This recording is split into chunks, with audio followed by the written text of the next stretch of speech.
pork mandu. Some people, Americans call it Potstickers. Potstickers, ramen pork. These are going to be shrimp and pork Potstickers. Yeah. We're starting off with about 1.25 pounds of ground pork. These are 2 cubes of the smushed garlic, which would probably be approximately 10 cloves. And we also have about a tablespoon of fresh ginseng going in. So for our pork and shrimp mandu, we've already added the ginger to it, and we've added the garlic. Now she's adding half of a carrot and 1 serrano. Chopping it up very finely. And of course, as always, the serrano pepper is optional. She asked me, how spicy do I want it? I said, oh, just a little bit spicy.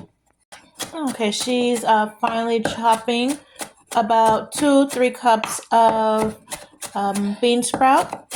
And she added about 4 pieces of green onion. Squeeze all of the water out of your bean sprout. Okay, so for our pork and shrimp mandu, we've got our garlic, we've got our ginger, we've got our white round onion, we've got 4 pieces of green onion, we've got 1 serrano pepper that's optional, and we have half a carrot, and we have about 2-3 cups of finely minced, squeezed bean sprout. And now she's cutting up about a cup of shrimp. We're going to add our finely minced shrimp to our pork mixture. Okay, so she's chopping up her sweet potato noodle. And now this one is optional for the sweet potato noodle. She let it soak overnight in water. It comes dried in a package, the sweet potato noodle. She let it sit overnight. And now she's gonna, everything is very finely chopped. Make sure it's dried. We don't want any wet ingredients. We have our half piece of tofu, and she's adding 2 eggs. 1 egg, and here comes our 2nd egg. After this, she's going to start mixing her mixture together. Okay, first she's going to season it first before she mixes it. Cornstarch? Yeah. So she's got 1 teaspoon of cornstarch, spoon of white pepper, about a teaspoon of salt, sea salt, and she's got about a teaspoon of sesame oil. Okay, she's mixing all of her ingredients together, in which she will let sit covered in the refrigerator overnight. So she's mixing all of the ingredients together.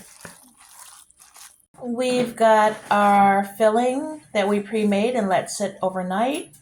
Our pork and shrimp with our vegetables for our filling for our mandu, aka dumplings, and we have the dumpling wrappers that we are now going to assemble. Wrapper, wet around the edges, and that's so that it'll stick.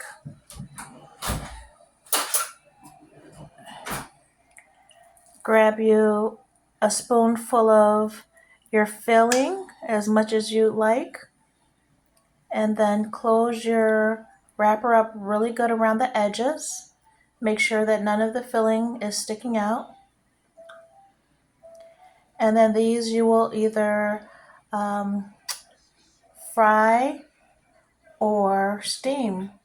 But this is how you assemble them, and you can store them. If you're ready to use them right away, you can store them in the refrigerator, or you can freeze them. And now you have your made dumpling. Make sure your dumplings aren't sticking together. because they will stick together as they set, and you don't want your dough to pull apart. And then we're going to go ahead and add our second layer of paper to go ahead and stack our next layer of dumplings. And here is your fried mandu, the homemade mandu, the pork and shrimp mandu. What does this go on? Like the mandu? It's so good. So good. Okay, we go tomorrow go Chinatown. Ava. In Chinatown. You like the mandu? Wait, what's the mandu? That one right there, the pot sticker. This? Yep. How good is it? A million. A million? That's so good. You like the pot sticker? So good?